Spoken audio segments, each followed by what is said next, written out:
Okay, here we are, Secret Squirrels. You know, the Corsi Nation offshoot, all that stuff. We're in episode 21, and we are moving towards a decidedly more conspiratorial tone, we've decided. We're going to should be able to have more fun with it that way, make it more interesting. Because, you know, we had enough of the real news during the daytime. Not to say that the conspiracy theories are not real news, but this is the fun side of things as you get ready for bed and chilling out for the evening. Just relax and let us guide you into your paranoia. What do you say? Oh, wow. There we go. You know, just because you're paranoid doesn't mean they're not out to get you. So, Patriot 3's here tonight. Look at that. Special guest. Oh, yay! Woohoo! Did you hear that? Sounds kind of... I am having wine. Okay. That's what it is. It is called Menage a Trois, but it's from California. Figure that one out. Don't want to. Yeah. Yeah, I didn't know in California they limited it to 3 people. Yeah, they have parties there and stuff. That's what I heard. That's the rumor. That's the rumor. So, we got Army Wife having a little bit of bandwidth problems. We hope that we can clear that up as the show goes on. But then we have Jax. Hey, Jax. Hello. Hello. Hello. I'm here. I'm behaving for now. So, what do you think about the conspiratorial turn? Do you think that's a good idea for us? I do. I did too. I have to agree with Patriot 3 on that. I think it would be very welcome. Well, so Patriot 3. So you're going to be with us all evening tonight?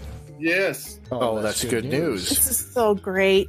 Oh, cheers. I know, you guys. This is fun. He's got this. He's got a real job and stuff. So it's kind of upsetting, you know, to think that. I know, right? We don't get him all the time. Well, it's funny. I mean, you guys, I don't know what to make of you guys. I know you guys. I work with you guys, but I don't know what you do, and I don't even know your real names in some instances. Probably better you don't. Yeah. Are you John F. Kennedy Jr.? Hey, you're not supposed to be talking about real names. Oh, right. What do you think? Is he alive? Yeah. Could be.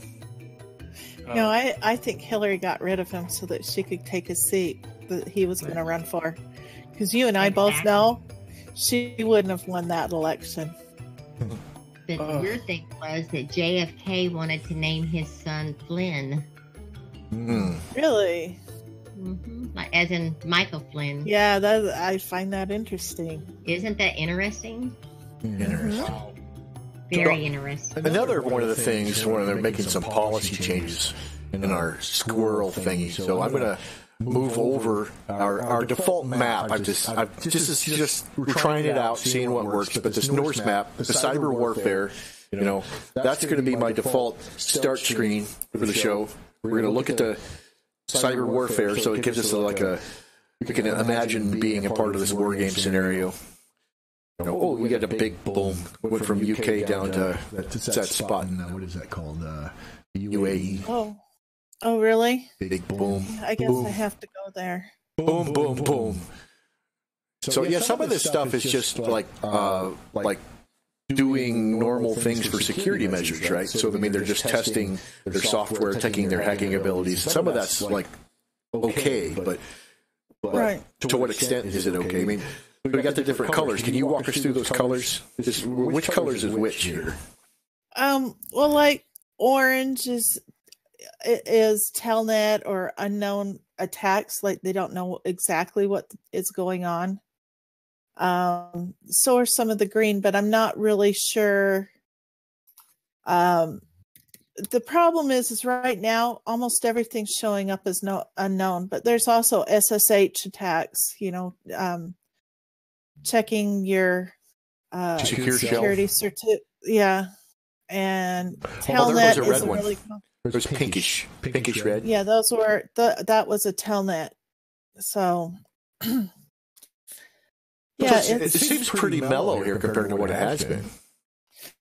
Yeah, it like I said before, what I see now is this is really quiet compared to what we had when Obama was in office. And when people say, "Oh yeah, it doesn't matter who's in the presidency," oh yeah, it matters.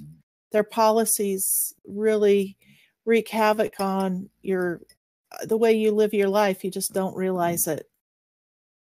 So, and the Obama administration, I think, was one of. I think they let everything open for a reason. Let's just say that.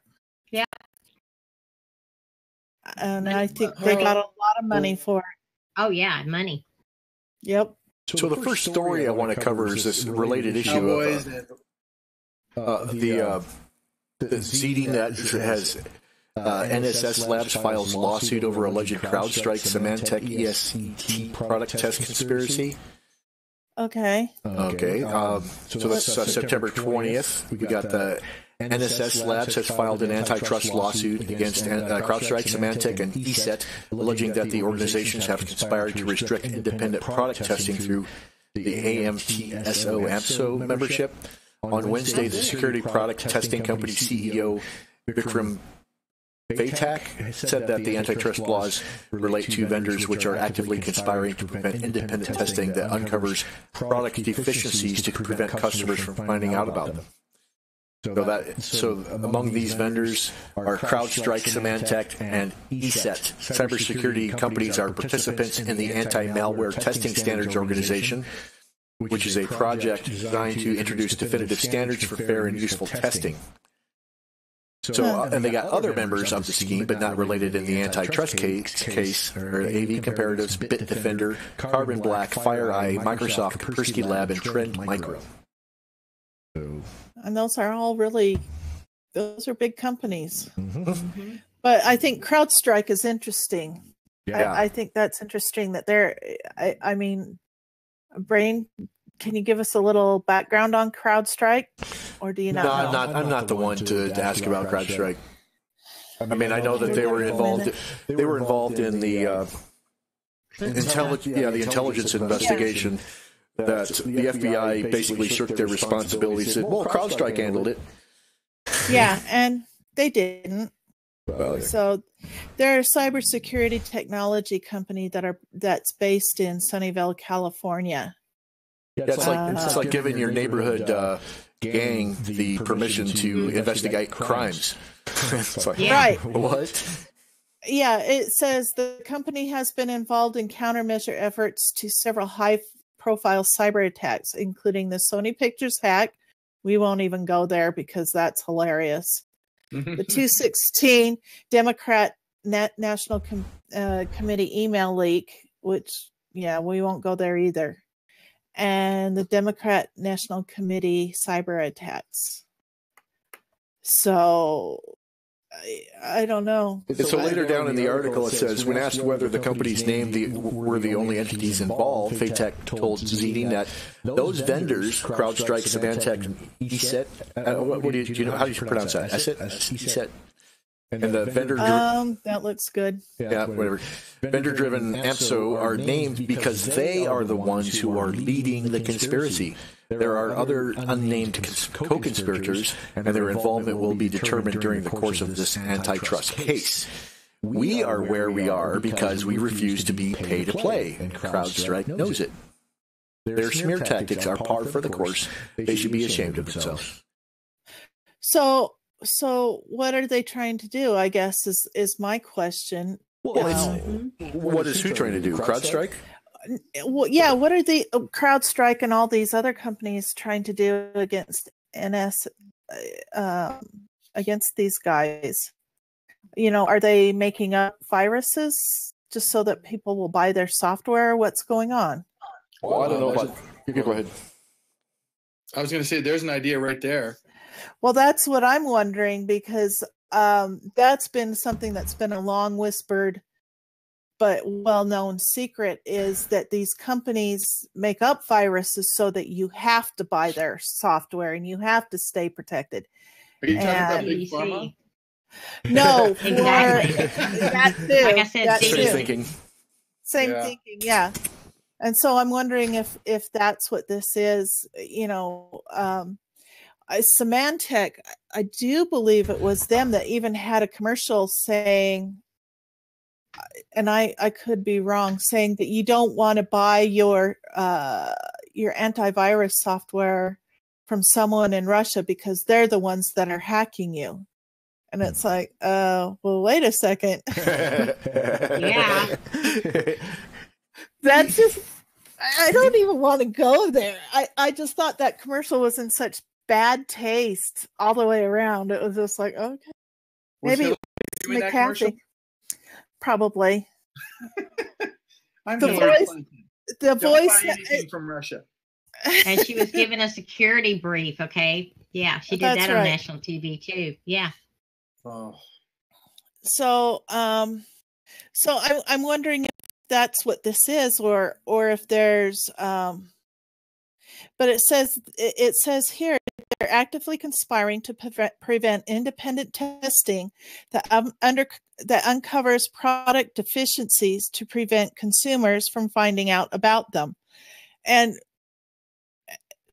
that's scary, because if you've got an antivirus on your computer and you expect it to cover your computer and that you're going to be safe, and the next thing you know, you've got a ransomware on your computer.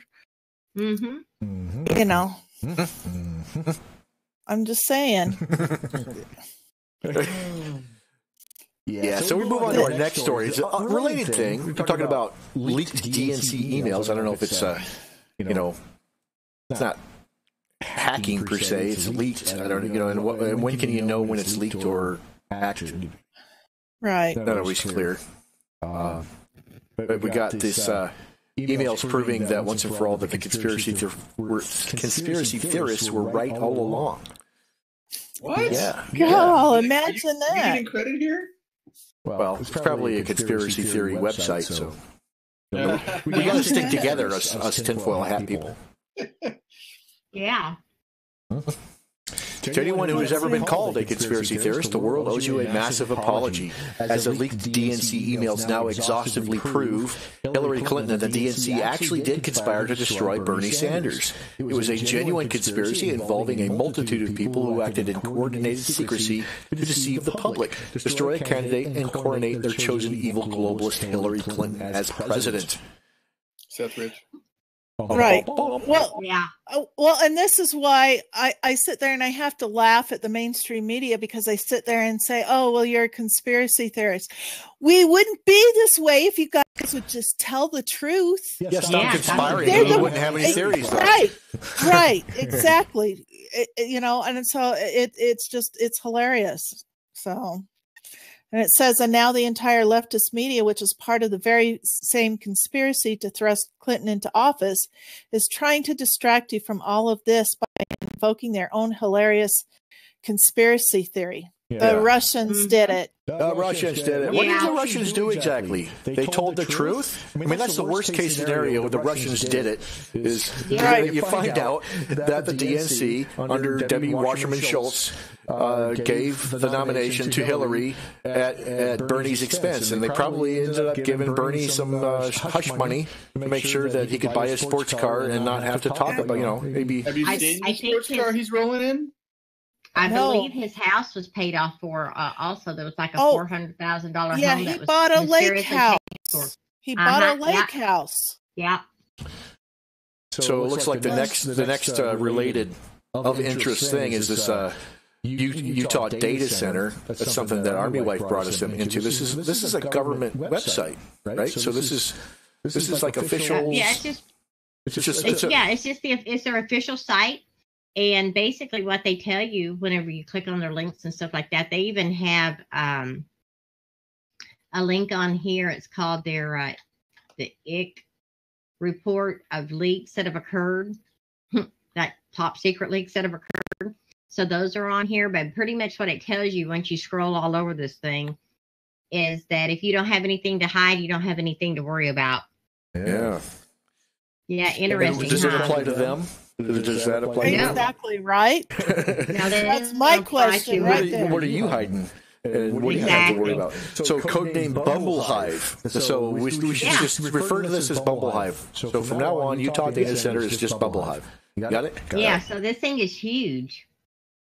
Yeah, it is pretty. It's a pretty big campus. It's just right there at the point of the mountain. You see it every time you have to go to Provo from Salt Lake City. It's just there on the right-hand side.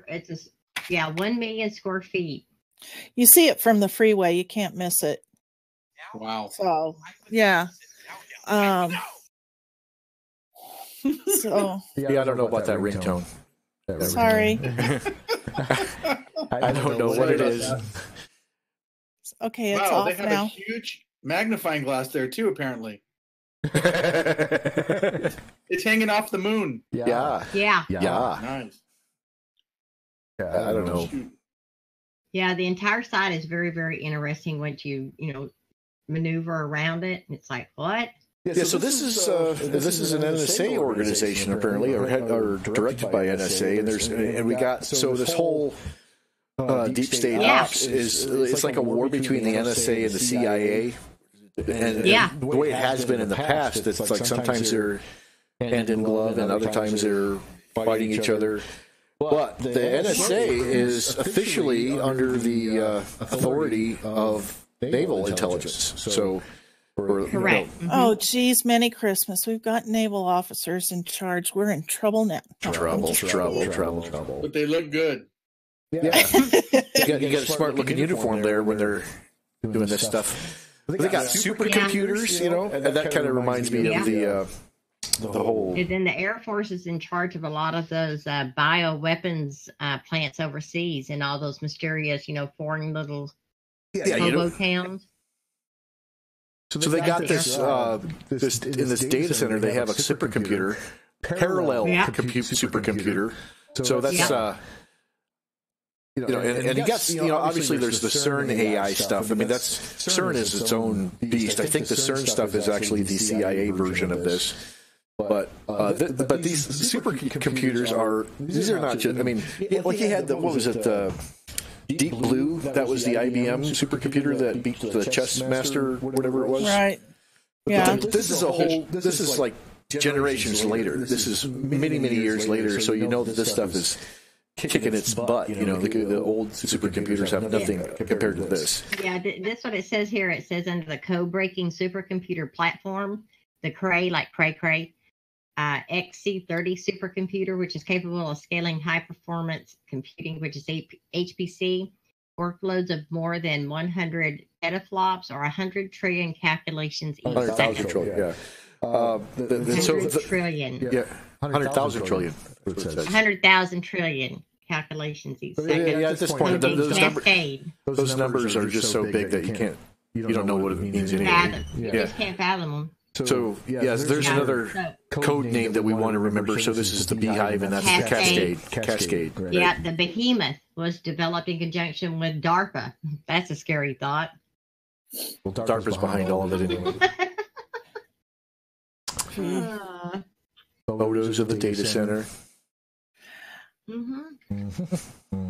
Who's got the keys to that? I do. Who started that? I mean, who started that? Where are they getting the funding? I mean, Orrin Hatch brought it. Orrin Hatch brought it to Utah. It's in Jack's backyard. Yeah, it is. It's about half an hour away from me. Yeah, so basically they've just been there since the 40s with the DARPA program. So are you the man on the ground when it comes to giving us some citizen journalism reporting on the data center, on the Beehive? If I must. I really don't like going around there. They're already watching me for other things. Are you going to go there in your your ground effects car, the one with the ground effects in the? You and my sons are staying away from my car, dang crap nabbit, or there's going to be problems in River City. I'll get picked up for sure. We're going to take your little Toyota. We're going to take your little Toyota and lower it, give it the low profile tires and the spinner rims, get some ground effects lights on there, put the big boom and sub box in there. She's gonna be styling. If I have to go and do citizen journalism and I have to be undercover, how is that going to keep me from not from being noticed? That's what I want to know. You got to wear your bling, man. It's like it's a character thing. You got to put on the persona. That's what spies do. They develop a persona.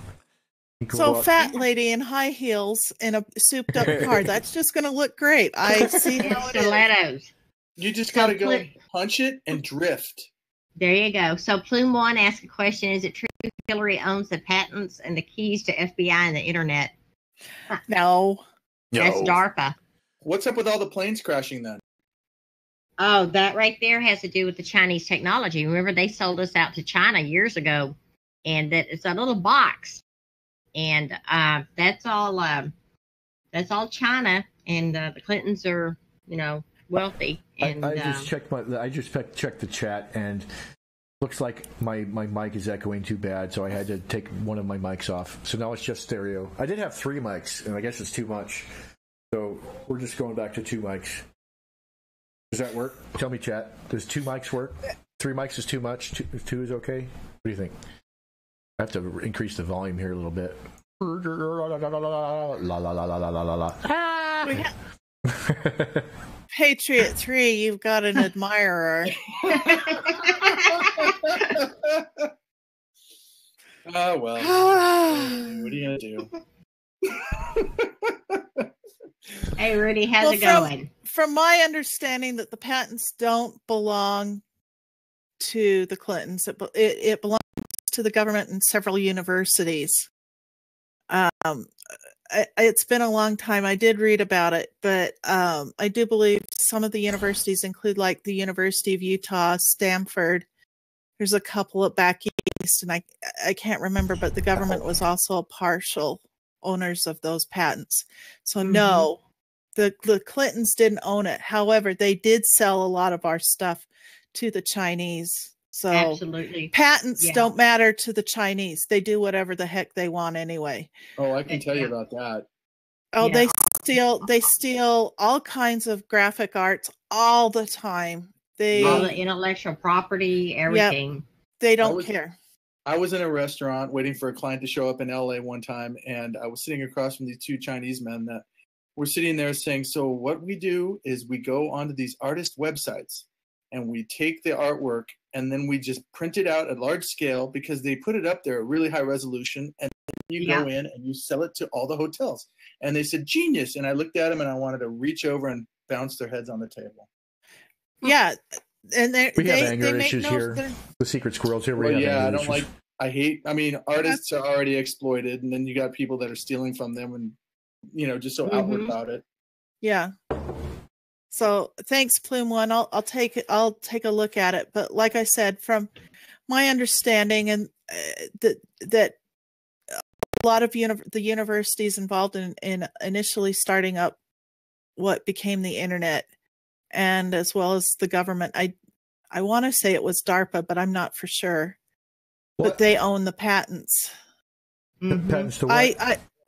To the networking that we now call the internet.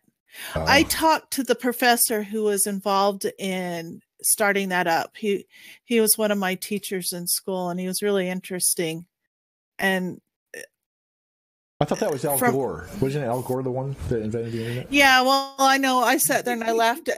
I was actually in school at that time when that happened, and I went and told my professor, so you're going to go talk to Al about that? He just laughed. So the next story we have is Brennan and Clapper accused of hacking John Roberts to blackmail him. It's a 3-day-old story on big league politics, but it's not actually hacking as far as I can tell. I didn't have a chance to look too deeply into this story, but let's go read a little bit of this. Obama administration intelligence officials John Brennan and James Clapper must answer to the allegations that they blackmailed Supreme Court Justice John Roberts to get his vote for Obamacare in 2012. Yep. Yeah. Yeah, that's just like with Brennan whenever he stole all those emails from the secretarials for congressional secretaries, and then wanted to bring charges against them because they wouldn't give him whatever it was that he wanted after he broke into their office and did that. Well, this is where it kidding me. But this is where it gets interesting. That's why that came out just 2 or 3 weeks ago. Whenever Brennan was giving the president a bad time, all kind of stuff came out about Brennan But yeah, that he came back. He did that whenever the Obama administration was around. But where it gets interesting is it says Supreme Court Justice John Roberts was sharply critical of the FISA court as he came up for confirmation before the Obama administration intelligence chiefs reportedly hacked his phone and electronic records. So why did they hack his phone? Why did they hack his emails? It's because he was critical of FISA. Because they want to try to blackmail him. Right. No, well, they were. Yeah, they want to try. Yeah, but he was criticizing the FISA court. That's why. I wonder why he would be. Maybe he knew something. Well, now we know a lot about FISA. Well, now we know that he knew something was going on. Exactly. So, maybe there's other crimes that have been committed by Brennan and Clapper. Yeah, of course. They didn't do this stuff for. I mean, that's not the first time they did this kind of crap. Absolutely not. They're just a bunch of little renegades. All of them. They're traitors. Zelensky-ites. Yeah, exactly. So they got the fact that they weaponized the IRS and then they went after and they spied. They used all this technology to spy on James Rosen and what was the woman that reported Hillary's false statement about? Oh, I was coming off of the plane under sniper fire, and then they I remember that live footage. Mm-hmm. Yeah, and I can't remember her name right now. She just came out with a book last year, and I still haven't finished reading it. But I mean, what I've read, it's so far gone, you guys. I mean, the news media is so in the tank. I know. You sit there and you want to talk to your family about it. Like I try to talk to my family about it, and they look at me and they just all shake their heads and just wish I would go away. Yeah. Well, are you on the West Coast? Oh yeah. Okay, never mind. So this part, that part of I'll it is. I'll pray for you. The thing is, they got the MSM is pushing all this, the conspiracy theories and stuff. That you're obviously, crazy or whatever for believing that conspiracy theories exist. And I've said this before, but, you'd have to be really, really gullible to not believe that rich and powerful people are conspiring behind the scenes to gain more wealth and more power. Exactly. You'd have to be so gullible not to be a conspiracy theorist. You have to know, first of all, if they're rich and powerful, how they got there. And know that it wasn't because they were honest and ethical in all of their dealings. You and I both know that. You don't get to that level just by being a hard worker. You don't own trillions of dollars just by working hard and having a good idea. It just doesn't happen. Yeah. Yeah, ask Mueller and Comey. Exactly. Oh, ask all of them. All of them, because how did these guys get all that? They're worth millions. Right. Exactly. And then they have those offshore bank accounts, all of them. Oh, yeah. And how much do they have in those that we don't know about? Feinstein, all of them, Clintons, many all over the world. Mm-hmm. I have a conspiracy for you. Okay. Did you guys hear anything about the story that the Air Force was bombing Afghanistan because they were doing secret ops to destroy all of the poppy crops? The poppy crops. Had you heard that? That they were destroying that whole infrastructure for all the opiates? Well, they should be. And that I think that was a while back, actually. Something came up about that. But the thing was, this thing with where you had put it up there for the DEA is increasing the production of cannabis strain. The thing we didn't have this epidemic 30 years ago like we do today. But which epidemic? The opiate. The opiate problems. Yeah. But, okay, so many of our soldiers, their missions, basically, for many of them, is to protect the poppy fields. So my understanding of it was a while back that they had started. Well, we can get back into that. I mean, the reason I wanted to go to this other one first is because, that whole thing about people that entertain conspiracy theories are crazy. That's part of this thing. This is psychological warfare. This is the military. It's the military and the intelligence communities that are doing psychological operations on the American people.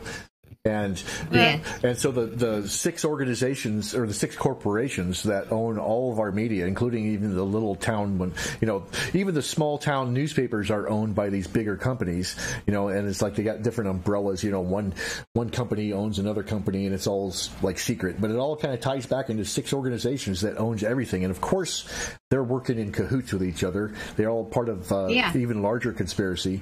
But this story is about the Australian coup of Murdoch, Turnbull, and the power of News Corp. So this is a part of a series, Guardian Australia. So what's happening there? What happened? Because I haven't heard of this before. Well, so in his farewell speech as Prime Minister last month, Malcolm Turnbull appointed to insurgency in his own party and outside forces in the media as architects of his demise. If there was any doubt at all who the media forces Turnbull was referring to during those final minutes in the Prime Minister's courtyard in Canberra, there is, after the events of the past 24 hours, none now. Robert Murdoch, in the name firmly in the frame, along with his ubiquitous News Corp empire, an organization which is accused of playing a major role in orchestrating the removal from office of not just Turnbull, but also Labour's Kevin Rudd. In the case of Turnbull, he believed his Liberal colleagues had been gripped by a form of madness, so the only way they could see to end the unrelenting internal turmoil and negative coverage in the media was to cave into it and replace him as leader. So this is the mainstream media controlling politics, through controlling public sentiment. It happened in Nazi Germany. Yeah. It was illegal. It was illegal to listen to any foreign news media. And, there was a mini series in 2003 called The Rise of Hitler. If you're ever curious about it, you watch that, you see how Hitler rose, and you see how it's just unbelievable. I mean, if you rose up, if you were what we are doing right now, you would disappear. And they controlled the narrative to the point where they just repeated the same thing over and over again. It was the cool factor of being a Nazi. And if you were a conservative, well, what's wrong with you? You're stupid. It's exactly what's happening right now.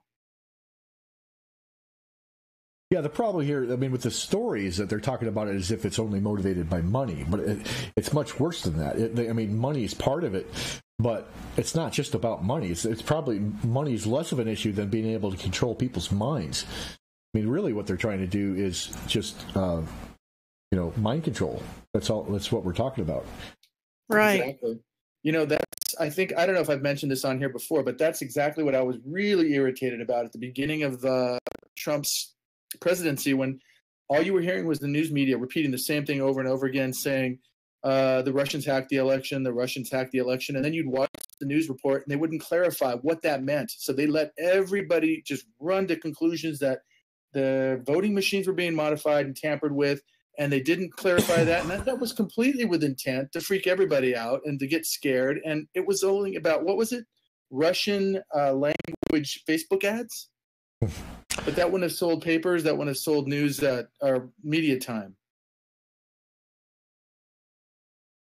And so people think that the Russians are capable of going and modifying our voting machines. Only Soros can do that.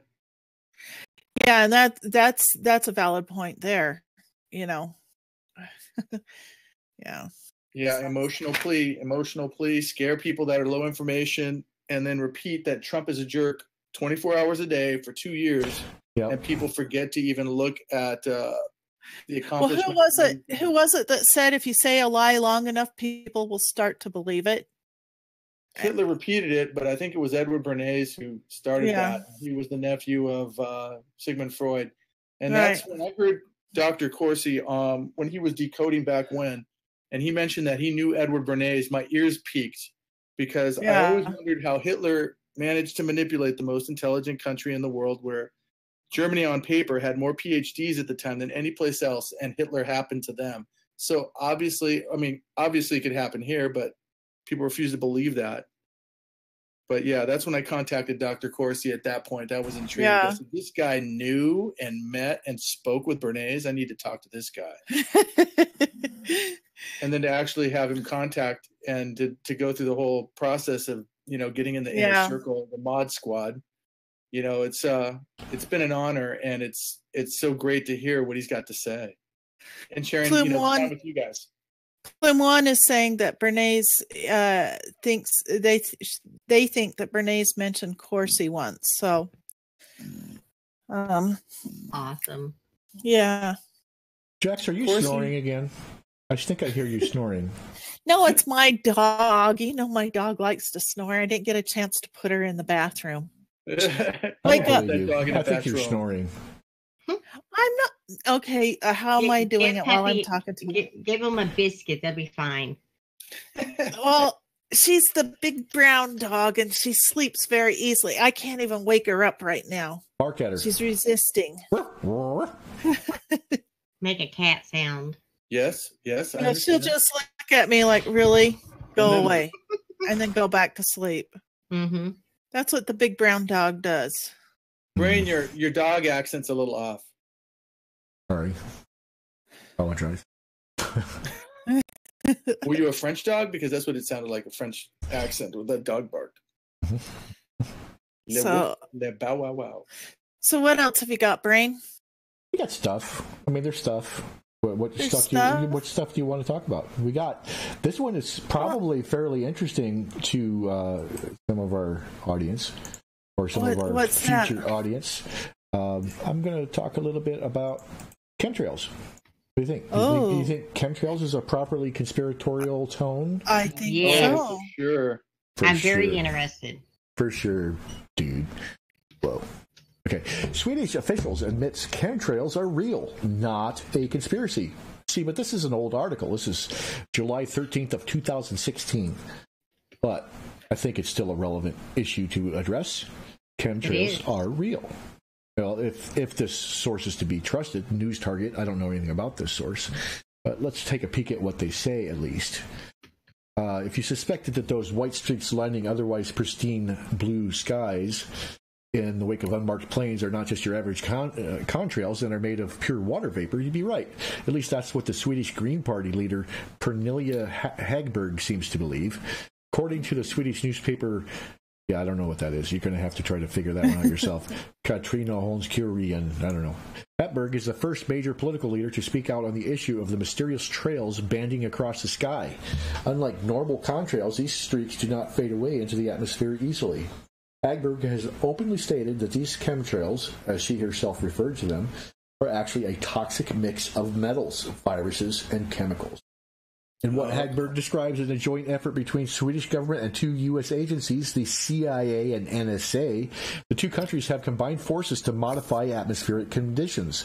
According to the United Nations, deliberately employing these aerosol sprays in the atmosphere is one way in which they hope to control climate change and stabilize our weather, among other things.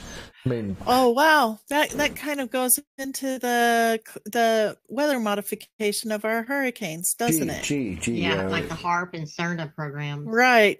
Mm-hmm. Yeah, there's all those other related conspiracies about like bioengineering when they're talking about like they can or the thing where they were engineering mosquitoes so that they would carry the West Nile virus. It's crazy stuff that they can get up to, you know. Mm-hmm. And so what kind of chemicals are they putting in there to make us more prone to cancer and other types of diseases? Exactly. And you know what? That right there is actually part of the NASA program, too. Create the disease, really? Cure the disease. I'll tell you, it always, you know, being where I'm at in California, I look up at the sky and I would see these, and I've doing work for aviation industry. Mm-hmm. And I've been invited to air shows, and you don't see a chemtrail. You see a contrail where it just streaks off the wing and then it evaporates as soon as it heats up and it's gone. But these things, they go across the sky and then they spread, and then a blue sky turns into a hazy overcast. And I got to tell you, in the last 6 months, I don't see them like I used to. It was every day, and every time I saw one, my heart would sink. But apparently, the thought I've heard is that it's dropping some, it's got an aluminum composite or something that falls and then it enters the ground and then the trees, it's so nanotechnology that when watering occurs, it gets sucked up into the vegetation, and that it becomes ultra flammable, which might be the reason for all these fires, contributing to all the fires being so severe. Well, see, what actually are in these chemtrails is still quite a bit of speculation, but that's the point that I'm trying to bring here, is that this is the kind of story that we need to stay aware of. You know, so this is the kind of information that we are hoping is going to be emerging in the near future, right? So this. When did you first hear about chemtrails? Years ago. I don't know. But I've heard about it since at least 2008. But in terms of our strategy, our general approach to dealing with conspiracy theories, you don't want to just go off and believe anything that anybody says. You got to stay disciplined, in terms of what you believe when you're going down these different rabbit holes. So I would suggest that, just have the basic awareness that something's up with these chemtrails. There's some kind of additives there that are not natural. It's part of a conspiracy. And, while there may be some good information out there, we don't know yet which of the information is trustworthy and which is not.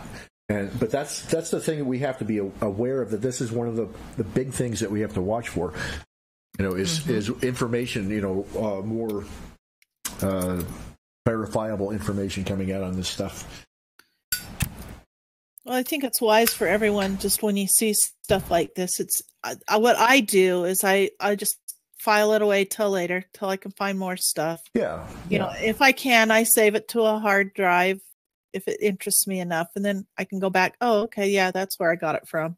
Yeah. So I think one of the most important things that you should consider too is, would you know the truth if you were looking at it? Would you be capable of taking it as the truth?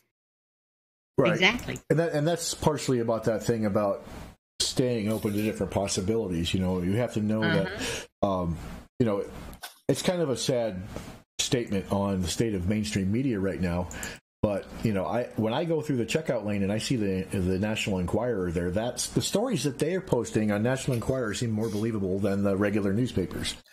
Well, and what's interesting is they end up being true. Yeah, the whole thing on Men in Black, it just kind of was a wow, eye opener kind of a thing. And even though it was tongue in cheek, it was unfortunately at that time it was becoming more and more believable. Yeah, So I never thought I'd say that. So the next story is like one of these conspiratorial themes, that keeps coming back again and again and again, is all about sexual harassment. Why is it so many people in Hollywood are getting nabbed? Why are there so many different human trafficking networks getting nailed? All that stuff. What's going on there? And this it ties back to even Princess Diana's murder.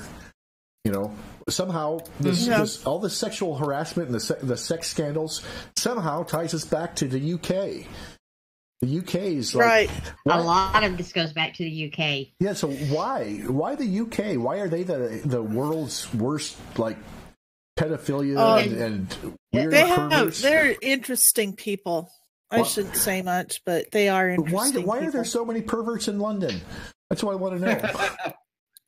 I've been asking that question for 20 years myself. They're still pissed because they lost the war against America years ago. So, well, it reminds me of this guy. I can't remember where it was, but somewhere along the line, I came with this thing. It's like somebody introduced themselves. So I'm not gay. I'm just British. I don't know what that means. Absolutely fabulous had it on there. One of Eddie's husband didn't like it because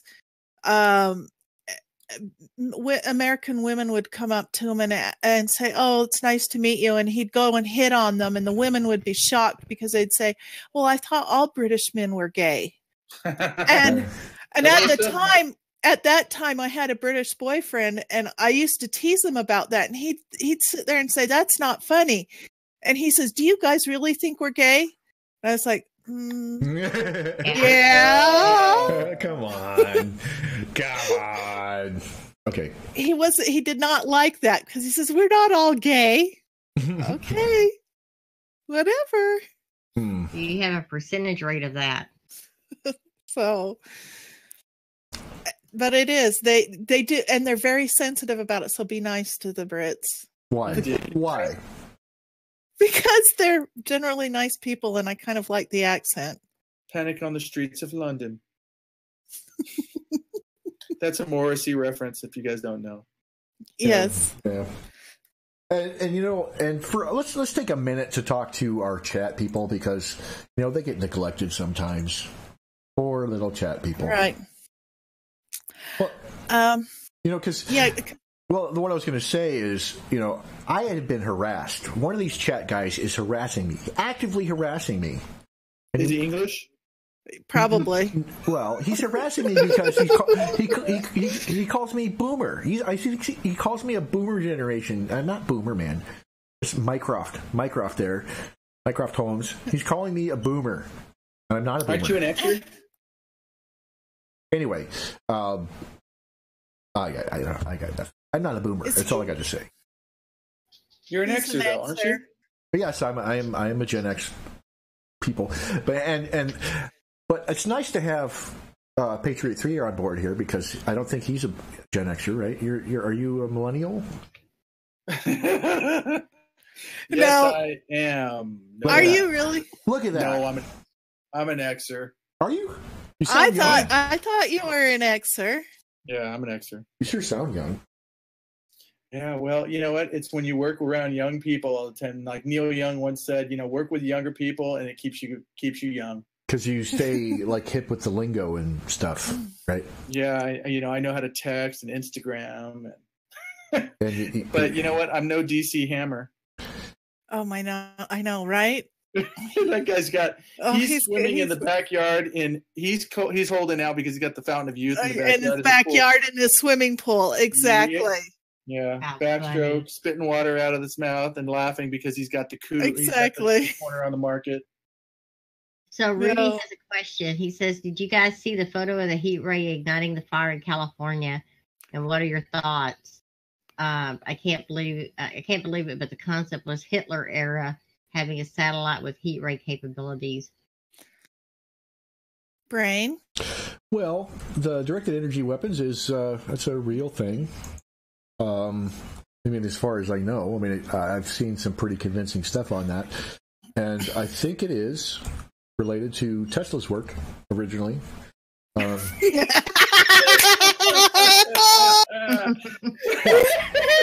so funny? You got a message back, Brain. Mycroft lit you up. Oh, I see how it is. It's just that whole thing about boomers and mindset and stuff like that. And I don't know what it is about my mindset that it thinks is so boomer. Come on. Mycroft, I will have to say, I know Brainstorm pretty well, and he's actually not as serious or as boomer as you would think. He just likes to portray himself that way. I portray myself as serious? Sometimes, yes. I do. It's news to me. You take yourself serious, though. It's news to me if I portray myself as serious. Yeah. You're serious, but you don't take yourself seriously. Right. Exactly. That right there. That's a good mix. Okay. So back to the California fire. I thought we were going back to Tesla. Heat ray. I heard Lionel just ripping Elon Musk apart this morning. He was saying that Elon Musk is a figurehead and this guy's not bright enough to be in charge of Tesla. And I was like, wow, that's the first time I've heard that expressed. Gun-clinging Palin is saying the satellite laser is nothing complicated about a laser beam starting a fire. And he's saying it's not like it was a Tesla death ray or anything. Uh-huh. How appropriate. Elon Musk gets mentioned and Tesla in the same breath. Right. Mm-hmm. Mm-hmm. Mm-hmm. Well, Elon Musk is the Edison of our generation. Not according to Lionel. Well, but I think it's a very apt description because Edison stole a lot of things from Tesla. Oh, right. So I think that's very appropriate description, don't you? Yeah. Mm-hmm. The whole what was it? The two measure of electricity that came out simultaneously, but because Edison had more pull, he got his push through. It's most likely that Edison was deep state. Yeah. Tesla wasn't, and they just stole everything from Tesla. Of course, had a thing for the number 3. When he died, I was watching a biography on him. They said when he died that someone came into his rooms in there was a hotel that he was staying at, stole all of his papers and left. Nobody knows what happens to those papers. The Clintons. Well, I would say the Clintons, but that was 1937, I think. So, Her old man. Yeah. Well, aren't the Clintons tied to the Windsor heritage or something like that? Aren't they? I think so. Mm-hmm. Mm-hmm.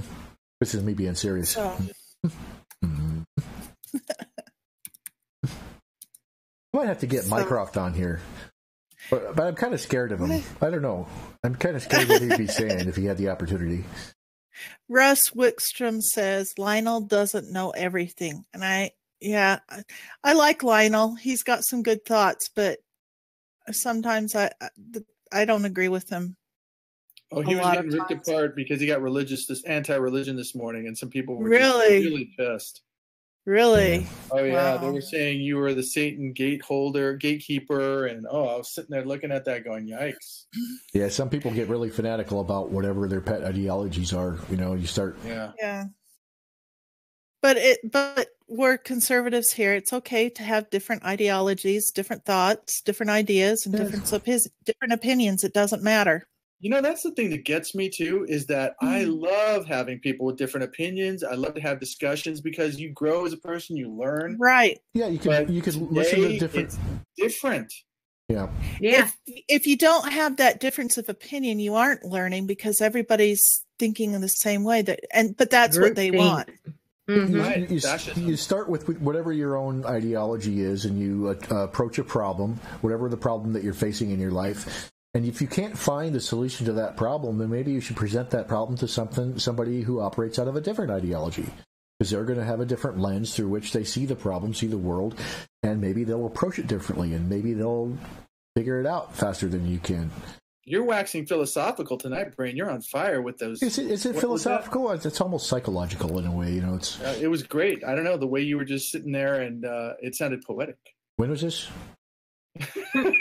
About 3 sentences ago. Oh. Mycroft Holmes says, I'm irresponsible on streams. I would not suggest it. LOL. Yeah, well, so are we, Mycroft. That's why we're here.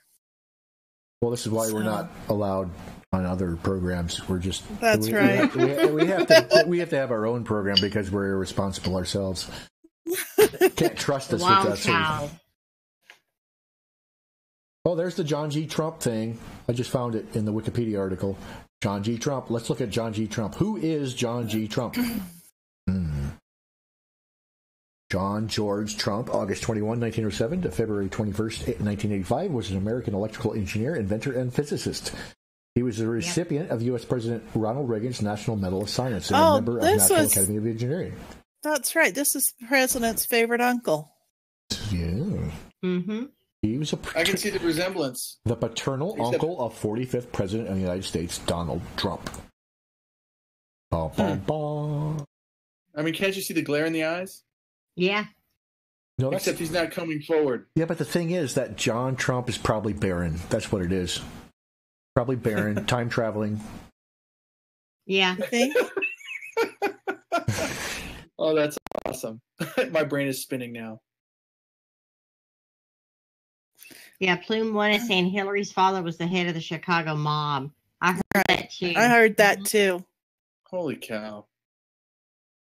Well, that's a different. Have you guys read Rules for Radicals by Alinsky? Yep. I have it on my.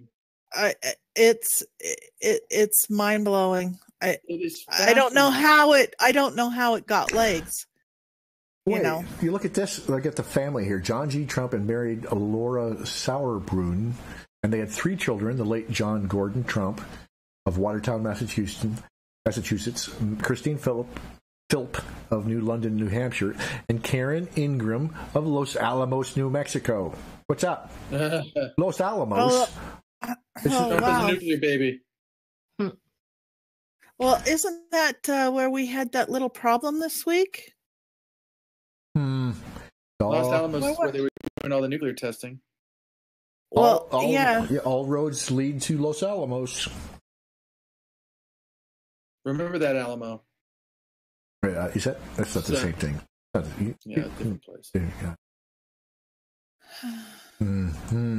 Yeah, I mean, I remember the Alinsky bit where he was sitting there in that hotel trying to get some mobster to be able to talk to him so he could try to get in and do his doctorate. And then some guy started to brag about a date and nobody wanted to hear it. And then Alinsky chimed in, I'd like to hear it. And then the next thing you knew, he was in. And the thing that shocked me about it was when they asked him, weren't you afraid? I mean, why would they trust you? And he said, because if a mobster were killed in the city of Chicago at the time, half of the people that were at the funeral were either policemen or, pallbearers might have been a judge. And, nobody was going to say anything because that's how it was. I heard that. Okay, so content description of this link is photocopy of a diary circa I don't know what that is, kept during February 1944 through April of 1945 by the director of British branch of the American MIT Radiation Laboratory, containing a detailed record of his contacts and discussions with British radar scientists, notably Robert Watson Watt. Wow. I wonder where that name goes to in electrical energy. Watt. A.P. Rowe, Bernard Lovell, and other scientists at the Telecommunications Research Establishment. U.S. Air Force commanders with regard to the development and use of a wide variety of radar systems. Normandy landings. Also interesting comments on the V-1, V-2 weapons and the methods of defense against them. German secret weapons and Trump's interviews with German radar scientists. It's so wonderful having the internet available to us. All things you can find. You know what's funny is that there's so many people that don't understand that Wernher von Braun was a Nazi before he appeared on Disney in the 50s talking about the aspirations of reaching the moon. Oh, geez, I know, right? And so many people don't know that the CIA was established with a bunch of SS people. I mean, why don't people know? Well, and if they got that, they'd understand why things could why the CIA is so messed up. Yeah, because they brought so many of them over there. A lot of their scientists and engineers and physicists. Right. I mean, just don't give us brought the them all one. over here. Well, it was not only the SS, but I do believe it was even our hometown mobs were part of that. Yeah. What about Jack Parsons? The government used the mob. Jack Parsons in the Jet Propulsion Laboratory. That's all that government in the development of future technology and stuff that ordinary humans don't get to witness. Jeez. So what do you guys predict is going to happen when those FISA papers come out? Should I be stocking up on water and food and being prepared to shut in? I'm not in an urban center. Okay, so basically, let me give you my thought on it really, really quick. Yeah, I would still stock up. I'd still be ready no matter what because that'll all be Soros funded, Clinton and them. Especially if you live in California. I'd be stocking up, and I could see things going bad really, really quick. And I think that right there may fall in with this new female alert system that the president will have access to. Mm-hmm. So, I mean, we could even see martial law if it got bad enough with Antifa-style thugs, gangsters, terrorists, that Obama and them let go years ago that have been paying to run these training camps all these years. Well, this is not the death ray thing, but this is Teleforce. It's a proposed defensive weapon by Nikola Tesla. I think this is the Rods of God thing. Maybe. Shooting My apparatus projects particles which may be relatively large or of microscopic dimensions, enabling us to convey to a small area at a great distance trillions of times more energy than is possible with rays of any kind. Many thousands of horsepower can thus be transmitted by a stream thinner than a hair, so that nothing can resist. The nozzle would send concentrated beams of particles through free air, such as tremendous energy that they will bring down a fleet of 10,000 enemy airplanes at a distance of 200 miles from defending nation's border. It will cause armies to drop dead in their tracks. We do have lasers on naval ships now. In a letter that was written to J.P. Morgan Jr. on November 29, 1934, Tesla described the weapon thusly: I have made recent discoveries of inestimable value. The flying machine has completely demoralized the world, so much that in some cities, as London and Paris, people are in mortal fear from aerial bombing. The new means I have perfected afford absolute protection against this and other forms of attack. These new discoveries, which I have carried out experimentally and on a limited scale, have created a profound impression. One of the most pressing problems seems to be the protection of London, and I am writing to some influential friends in England, hoping that my plan will be adopted without delay. The Russians are very anxious to render their border safe against Japanese invasion, and I have made them a proposal which is being seriously considered. That's crazy to think that the Russians were concerned about the Japanese. I would have been more concerned about the Germans personally if I was in their shoes, but I understand with the Japanese, because the Japanese actually at that time were closing in on their borders. Mm-hmm. And they were fanatics. They were cultists. Yeah, some of them were. I mean, if you read the book, what was it called? Oh gosh, I can't think of it. It was a book that was, Fly Boys is what it was called. When I was in DC a couple of years ago, I read through that book like crazy. And it was talking about how George Bush Sr. crash landed his Avenger 3-seat plane off of the coast of Chichijima when they were invading Iwo Jima.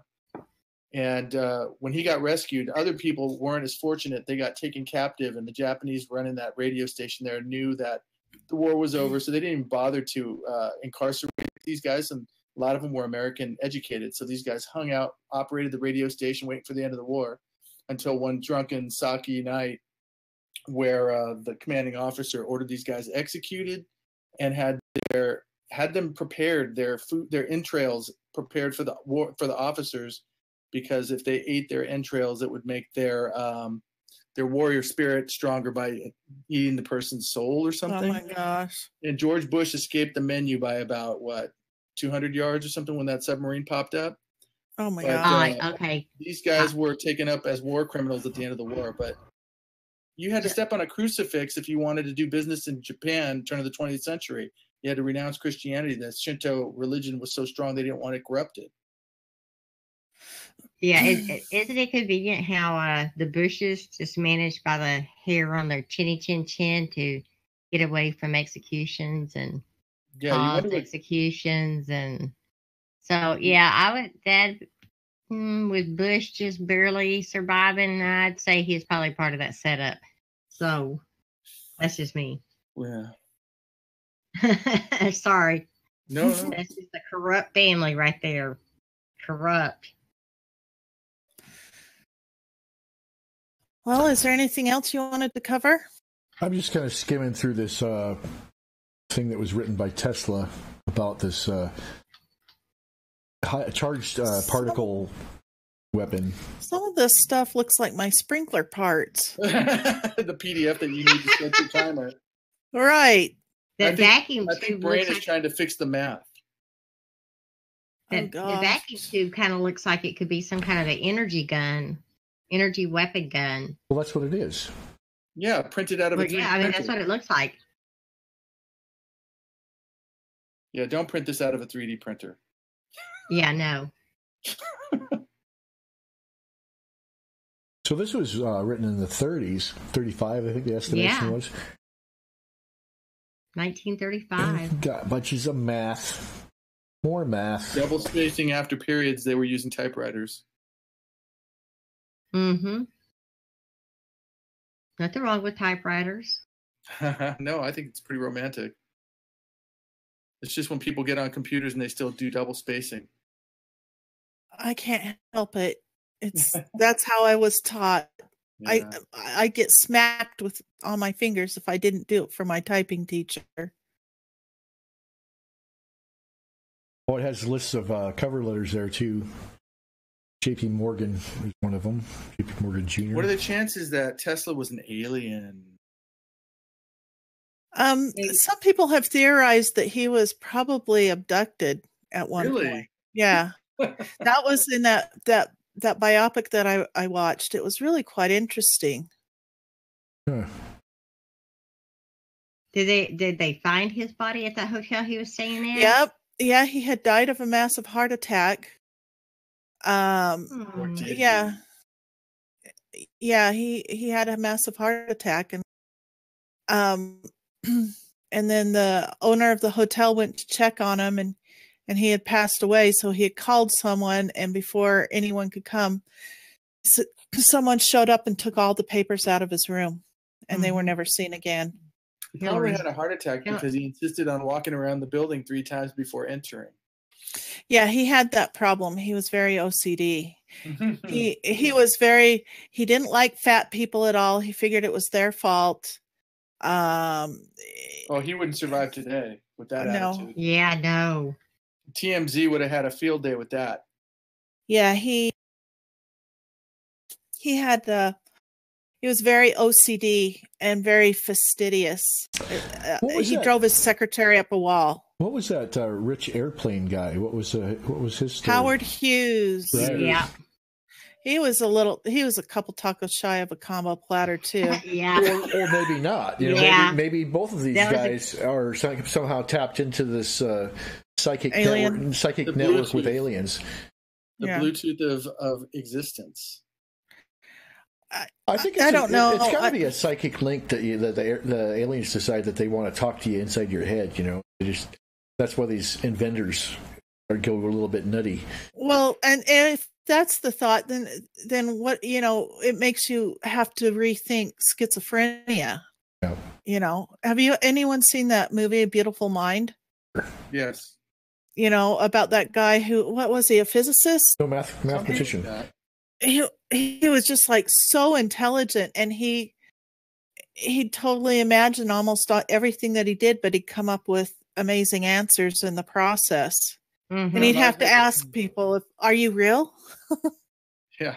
That reminds me of a poem. Roses are red, violets are blue. I'm a schizophrenic, and so am I. Yeah. So that has to make you really reconsider schizophrenia and some of our other mental illnesses if we look at that. Mm-hmm. And because it's interesting, Howard Hughes was the opposite of Tesla. He let his nails grow. He let his hair grow. He wasn't. He wasn't concerned about it. No, he was paranoid if he did take a bath or if he did clean up. He was paranoid about that. But he rubbed his hands if anybody touched him or anything like that. Howie Mandel's nephew? Or he's Howie Mandel related to him in any way? Who knows? Not that I know of. So, yeah. No, Howard Hughes died in what, 1972, 1973, something like that? What's the story here? I think so. The movie was it was a very, very good movie that had Duma Fletchy from Titanic. You know who I'm talking about. Yeah. Leonardo DiCaprio. Yeah, him. The one that says, the carbon footprint, but let me fly my personal jet before we're going. Right. Him. But he's the one who portrayed him, and he did a magnificent job with it. Leonardo DiCaprio? Yeah, him. Yeah. Sorry. But they have. Did you guys ever get a chance to see the Spruce Goose?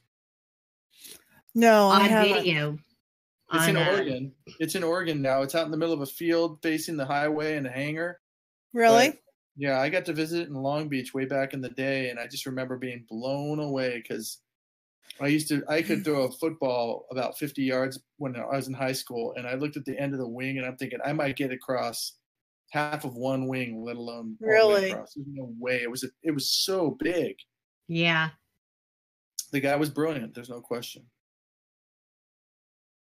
I think Tesla would like our Corsi Nation logo that Brain's using here. I like that one the best too, Brain. You know what? That reminds me, I need to get that one in color if I could, please, because I like that one better too. Okay, because I don't have a color for it yet, but what color are you thinking? Red? Yeah, just do the red, white, and blue. No. Red, white, and blue. I have to use it for the website. What do you think, Brand? Pink. Purple, green, and orange.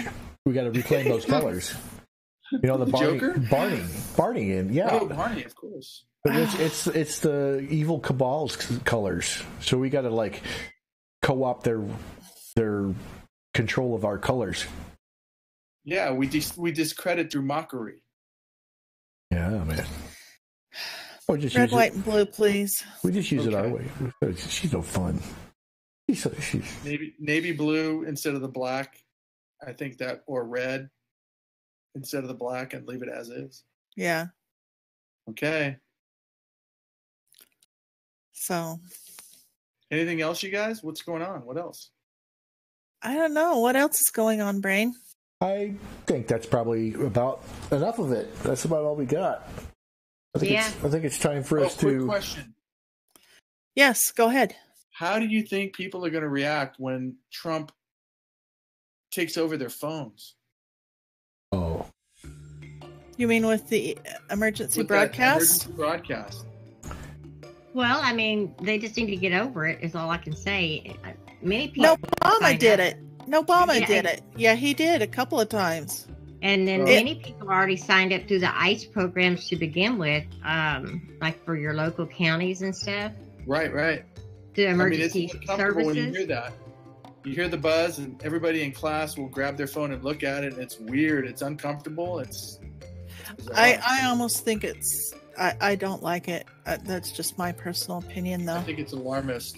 It's going to scare people. Yeah, I think it's going to cause more damage than it's going to do good. But that's me. Right? What you're saying? What you're saying? Trump talking? I think you're going to upset the sheep. I think that having that kind of a system is nice and everything, but I think it can cause more harm than it will good. It seems Orwellian. Yeah, it's really disturbing. It's disturbing. No, it's not. You have to find he has to have a way to talk to people that circumvents the mainstream media. That's what Twitter and Gab are for. Dang it. Yeah, I think that this is for if something big happens. Like, for instance, of course. Well, I'm aware of that, but what I'm saying is something big happens. For instance, martial law. Something happens that causes us to go into a state of martial law. That's what I'm thinking. Then the Popo can come and knock to my house. They can knock on my house and they can say, "Hello, we're here to let you know there's martial law," and I'll just tell them, "Okay." Oh boy. Yeah. And they say, "We're taking your food and we're sleeping in your bed." And I'm going to say, "Over my dead body, and here's my gun, and here's my Constitution. Read it and weep." Yeah. So. What if they say, "But we're liberals and we don't really pay attention to those"? Yeah. So, and many people will run into a lot of things, but I believe that will not only on a major thing. I think it's one way of them testing to see if the communication lines are going to be interfered with by any outside entities. Sure, you know what I mean? Here. Okay, here's a thought for you. I'm gonna say this: War of the Worlds. Okay. I'm gonna leave it here. You just think of what happened when that little radio drama went down. My grandmother says that people were throwing themselves out of windows and buildings. Oh wow! That's all. Well, it might be Democrats doing it though. Well, one could only hope. Yeah. One could only hope, but we're usually not that lucky. We're turning dark now. Where's it getting dark? That's my concern. Is that there's a bunch of poor people out there that don't pay attention to the news, don't really care to. They just want to live their life, and then they get Trump taking their phone over for a message. It's scary. It's almost like a 9/11 moment. Right. Well, it's like I said, War of the Worlds. War of the Worlds. Well, Right. And it'll come out through FEMA. You know what I mean? So at least that'll kind of at least get them ready in case something big. Well, FEMA's going to pick us up anyway. We're going to end up in their camp, and people are going to have to send us ramen packets. Oh, yeah. Okay. Well, so we're going to end up on that. Many of us note. prepared. Yeah. News media is going to say Trump's a jerk. I'll see you. Right, I'll see you at the FEMA camps. Okay. Yeah. Okay, So I'll meet you there. Who's got the marshmallows?